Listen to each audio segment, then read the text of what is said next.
చిన్నది పెద్దది అనే తేడా లేకుండా వాయిదా వేస్తూనే ఉంటాం. అది మన పని కావచ్చు, ఫ్యామిలీ మెంబర్స్ది కావచ్చు, ఏదన్నా కావచ్చు. సో దీన్ని మనము ప్రోక్రాస్టినేషన్ అంటాం ఇంగ్లీష్. సో ఇలా వాయిదా వేసే తత్వము అసలు ఎందుకు వస్తుంది అంటే ఒకటి అంటే దీనికి కూడా మళ్ళీ రకరకాల కారణాలు ఉంటాయి. ఒకటి మన చుట్టూ ఉండేటువంటి మనుషులు ఒక రీజన్ అయి ఉండొచ్చు. ఇంకొక రీజన్ స్ట్రెస్ వల్ల అయి ఉండొచ్చు. స్ట్రెస్ ఎలా క్రియేట్ అవుతుంది అంటే when you set a big goal, లేకపోతే అది చాలా పెద్దది అనుకోండి, అంటే అచీవ్ చేయగలిగినంత ఈజీ కాదు, లేదా అలా మన మైండ్కి మనం ఫీడ్ ఇచ్చినప్పుడు, లేదా అంత పెద్దది సెట్ చేసుకున్నప్పుడు ప్రోక్రాస్టినేట్ చేస్తాము. అండ్ ఇంపార్టెంట్ కాదు అనుకున్నప్పుడు మనము వాయిదా వేస్తాం. ఓకే. అండ్ ఇంకా కొన్నిసార్లు అనుకోకుండానే నిజంగానే జెన్యూన్ రీజన్స్ తోటి వాయిదా వేస్తాం. ఓకే. ఇంకొక మెయిన్ రీజన్ ఏంటి అంటే మనము వాయిదా వేస్తున్నాం అన్న సంగతి మనకు తెలుసు, తెలిసి కూడా మనము వాయిదా వేస్తుంటాం. ఓకే. కానీ ప్రతిసారి ఎవరన్నా కలిసినప్పుడు ఏదన్నా ఫర్ ఎగ్జాంపుల్ ఏదన్నా అది ఎందుకు ఇంకా చేయట్లేదు నువ్వు అంటే నేను అనుకుంటున్నాను కానీ ఎక్కడా అసలు అవ్వట్లేదు, అనుకుంటూనే ఉన్నాను కానీ చేయలేకపోతున్నాను, ఇలా మాట్లాడతాం. ఓకే. సో మనం మాట్లాడే ప్రతి మాట ఎదుటి వాళ్ళు వింటున్నారు, ఇంపార్టెంట్గా మన మైండ్ వింటుంది. మనం ఎప్పుడైతే చెప్తున్నామో చేయలేకపోతున్నాను, ఓకే, అప్పుడు మన మైండ్ ఏమనుకుంటుంది, చేయలేకపోతున్నాను, చెయ్యక్కర్లేదు, ఇది ఇంపార్టెంట్ కాదు, లేకపోతే ఇది చెయ్యలేను అనే మోడ్లోకి వెళ్ళిపోతుంది. ఓకే. సో ఆ ప్రొక్రాస్టినేషన్ అనే దానివల్ల మీరు నష్టం ఉంటుందా అన్నారు కదా, డెఫినెట్గా. ఇప్పుడు సే ఫర్ ఎగ్జాంపుల్ నేను ఒకవేళ హెల్త్ చెకప్ అనేది నెగ్లెక్ట్ చేస్తున్నాను, లేదా నేను ఎక్సర్సైజింగ్ నెగ్లెక్ట్ చేస్తున్నాను, ఇవాళ చేద్దాం అనుకుని ఒక టార్గెట్ పెట్టుకుంటాను, ఇవాళ జిమ్కి వెళ్తాను, ఫుల్ 2 hours చేస్తాను, రేపు వెళ్దాం అనుకుంటాను, ఇంకా బాడీ పెయిన్స్తో లేవలేదు, రేపు అనుకున్నది ఎల్లుండి అలా అలా అలా వాయిదా వేసుకుంటూ నేను ఇంకా అసలు జిమ్ వైపు నెల రోజుల వరకు తిరిగి చూడలేదనుకోండి, సో దీనివల్ల సివియర్ ప్రాబ్లం రావచ్చు కదా. ఓకే. సో నష్టం పెద్దగానే ఉండొచ్చు, కొన్నిసార్లు చాలా పెద్దగా ఉండొచ్చు, ఇర్రివర్సిబుల్ కూడా అయి ఉంటుంది కొన్నిసార్లు. ఓకే. సో చిన్నవి ఏమైనా ప్రొక్రాస్టినేట్ చేస్తున్నాం, కరెంట్ బిల్ కట్టలేదు, మహా అయితే ఫైన్ పడుతుంది, మర్చిపోయాము అంటే ఇలా చిన్నవి పెద్దవి ప్రభావం కూడా చిన్నగా పెద్దగా ఉంటుంది. కానీ ఈ ప్రొక్రాస్టినేషన్ అనేటువంటిది ఫస్ట్ మనము యాక్సెప్ట్ చేయాలి. అంటే వాయిదా వేయడం అనేటువంటిది జరిగింది, కరెక్టే, అడ్రస్ చేయాలి దాన్ని. నేను వాయిదా వేస్తున్నాను కానీ రీజన్ కూడా ఫైండ్ అవుట్ చేయాలి, ఎందుకు వాయిదా వేస్తున్నాను. ఓకే.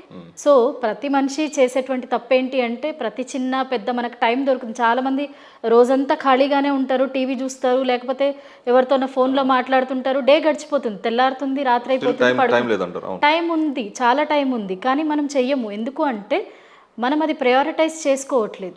ప్రయారిటైజ్ చేసుకొని మనం ఎప్పుడైతే ఒక ప్లాన్ ప్రకారం వెళ్తామో డెఫినెట్గా చేయగలుగుతాం. మరి ప్రయారిటైజ్ చేసుకోవాలి, ప్లాన్ చేసుకోవాలి అంటే మనము ఏదైతే చేయాలనుకున్నామో అది అసలు ఎందుకు చేయాలి, వై అనేది ఫైండ్ అవుట్ చేయడం చాలా ఇంపార్టెంట్. మీ వై ఎప్పుడైతే క్లియర్గా ఉంటుందో, ఫర్ ఎగ్జాంపుల్ నేను ఇప్పుడు ఎక్సర్సైజ్ చేయాలి లేదా యోగా చేయాలి, అది ప్రతిరోజు చేయాలి అనేటువంటిది నేను డిసైడ్ అయ్యాను. ఎందుకు చేయాలి, ఎందుకంటే నేను హెల్తీగా ఉండాలి, నా ఫ్యామిలీలో ఆల్రెడీ హార్ట్ అటాక్స్ కానివ్వండి ఏదైనా ఒక కేసెస్ ఉన్నాయి ఆల్రెడీ, సో అది మా జీన్స్లోనే ఉంది కాబట్టి అది అవాయిడ్ చేయాలి, నేను హెల్తీగా ఉండాలి కాబట్టి నేను చెయ్యాలి. ఆ వై నాకు ఎప్పుడైతే క్లియర్గా ఉంటుంది, స్ట్రాంగ్గా ఉంటుందో అప్పుడు ఎవరు నన్ను ఆపలేరు.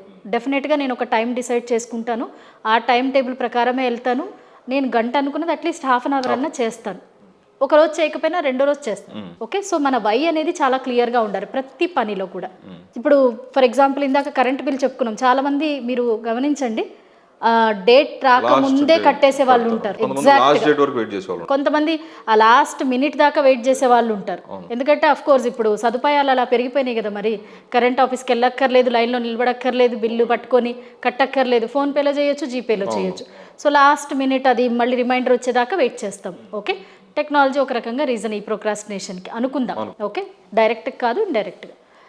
కానీ కొంతమందికి ఎలాంటి అలవాటు ఉంటుంది అంటే మనం పెద్దవాళ్ళని చూసాం అనుకోండి, మన ఫాదర్స్, మామయ్యల ఏజ్ వాళ్ళకు ఒక సిస్టమ్ అలవాటు అయిపోతుంది. మీరు ఇప్పుడు కూడా నార్మల్ చిన్న ఫోన్లు వాడే వాళ్ళని చాలామందిని చూస్తారు, వాళ్ళు చాలా హై స్టేటస్లో ఉంటారు, కొనే స్తోమత ఉంటుంది, ఇప్పటికీ ఫోన్ నంబర్స్ బుక్ మెయింటైన్ చేస్తారు. ఓకే. ఎందుకంటే వాళ్ళకి దాని దానిలో ఉన్న ఉపయోగం ఏంటి అనేది తెలుసు. ఓకే, సో ఏదైనా సరే మనం ఒక వస్తువు అనేది వాడడం మానేస్తే ఆబ్వియస్లీ అది పాడైపోతుంది. నేను ఫర్ ఎగ్జాంపుల్ ఇది టీవీ ఉందనుకోండి, నేను చాలా రోజులు పెట్టట్లేదు, ఒక సంవత్సరం తర్వాత 2 ఏళ్ల తర్వాత ఆన్ చేస్తే అది పనిచేస్తుందో లేదో నాకు గ్యారంటీ లేదు. So same with brain also. మనం ఎప్పుడైతే ఫోన్ నెంబర్లు మర్చిపోవడం మొదలు పెట్టాము, అన్నీ మర్చిపోవడం మొదలు పెట్టాము, because technology has grown so easy and so handy. So కొంతమంది దీనికి అలవాటు పడకూడదని ఒక సిస్టమ్ డిసైడ్ చేసుకున్నారు. వాళ్ళ చుట్టూ ఇంత అవైలబిలిటీ ఉన్నా కూడా they have decided something and they are doing it from many years.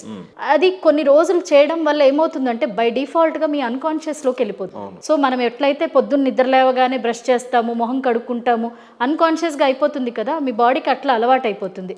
So procrastination నుంచి బయటికి రావాలి అంటే ఫస్ట్ మనము బలవంతంగా కొన్ని అలవాటు చేయాలి. ఓకే, ఎగ్జాంపుల్కి ఇప్పుడు మండలం దీక్ష అని చేస్తారు. There is a science behind that. 15 days, 41 days, 21 days, 30 days, ఈ దానికి ఒక సైన్స్ ఉందన్నమాట.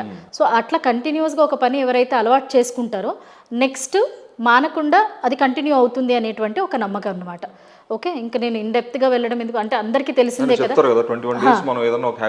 హ్యాబిట్ కంటిన్యూ చేస్తే అది అలాగే కంటిన్యూ అవుతుంది. ఓకే, సో ఏదైనా గుడ్ హ్యాబిట్స్ కానీ ఇప్పుడు మాలలు వేసుకుంటారు, దేనికి అంటే నిష్టగా ఉంటారు, అదే కంటిన్యూ అవ్వాలన్న ఒక ఉద్దేశం. ఓకే, సో ప్రొక్రాస్టినేషన్ని బీట్ చేయాలి అంటే ఫస్ట్ మనం బలవంతంగా అలవాటు చేయాలి. మన బాడీ వినదు. ఒకరోజు ఎక్సర్సైజ్ చేశాక నెక్స్ట్ డే బాడీ పెయిన్స్ వస్తాయి కంపల్సరీ. కానీ when you tell your mind no, it is very common, body pains రావడం ఆబ్వియస్, నువ్వు మళ్ళీ నెక్స్ట్ డే వెళ్ళి చేస్తేనే అది తగ్గుతుంది అనేది చెప్పి మనం ఎప్పుడైతే ఫోర్స్ఫుల్గా వెళ్తామో మనకు కాన్షియస్ అన్కాన్షియస్ రెండు ఉన్నాయి కదా, ఎప్పుడైతే మన కాన్షియస్ అనేది బిగ్గర్ అవుతుందో అప్పుడు అన్కాన్షియస్ వింటుంది మాట. లేకపోతే మనం నిద్ర లేవకముందే అలారం రాగానే కళ్ళు మూసుకొని ఉండగానే మన ఇన్నర్ ఏం చెప్తుందంటే ఇంకొక అర్ధగంట పడుకొని లేవచ్చులే, కొద్దిసేపు అయ్యాక అర్ధగంట తర్వాత అలారం వస్తుంది, ఇవాళ బాడీ పెయిన్స్ బాగా ఉన్నాయి కదా రేపు వెళ్ళొచ్చులే, రేపు ఎట్లా నాకు చాలా టైం ఉంది, రేపు 2 hours చేస్తాను, ఇవాళది కూడా రేపు చేసేస్తాను, పడుకోబెడుతుంది. మళ్ళీ నెక్స్ట్ డే వస్తుందా, నిన్న వెళ్ళలేదు ఇవాళ వెళ్ళాలి అనిపిస్తుందా, ఇవాళ సరే చూద్దాం వెళ్దాంలే కాసేపటికి, ఇంకేదో వస్తుంది. మన మైండ్ అది తప్పించుకోవడానికి రీజన్స్ ఇస్తుంది, మన మైండే ఇస్తుంది. సో మనం అది ఎప్పుడైతే వింటామో సరెండర్ అయిపోతాం దానికి. అలా కాదు, కాన్షియస్గా ఎప్పుడైతే నేను వెళ్ళాలి ఖచ్చితంగానే అలారం ఆపిల్ నిద్ర లేస్తారో మనకిష్టం లేదు లోపల, కానీ మనం బలవంతంగా ఎప్పుడైతే చేస్తామో అది కొన్ని రోజులు అట్లా చేయడం వల్ల అలవాటు అయిపోతుంది మన బాడీకి. సో ఇలా మనము ఫస్ట్ మన బాడీని ట్రైన్ చేసుకోవాలన్నమాట. ప్రొక్రాస్టినేషన్ ఇది చిన్నవాటికి చిన్న ప్రాక్టీస్, పెద్దవాటికి పెద్ద ప్రాక్టీస్. ఓకే, సో ప్రొక్రాస్టినేషన్ నుంచి బయటికి రావడం ఎలా అంటే నిజానికి మన గోల్ సెట్టింగ్లోనే ఫస్ట్ ప్రాబ్లం ఉంటుంది. చాలా అన్ఆర్గనైజ్డ్గా ఉంటాయి, అన్అచీవబుల్గా ఉంటాయి. ఎలా అంటే ఇప్పుడు ఫర్ ఎగ్జాంపుల్ వెయిట్ తగ్గాలనుకోండి, ఎలా టార్గెట్ పెట్టుకుంటారంటే 31st December నైట్ 12 గంటల వరకు నేను 50 కిలోలు తగ్గిపోవాలి, నేను అప్పుడు ఎక్కితే వెయిట్ మిషన్ నేను 60-50 ఉండాలి టార్గెట్, లాస్ట్ మినిట్ టార్గెట్.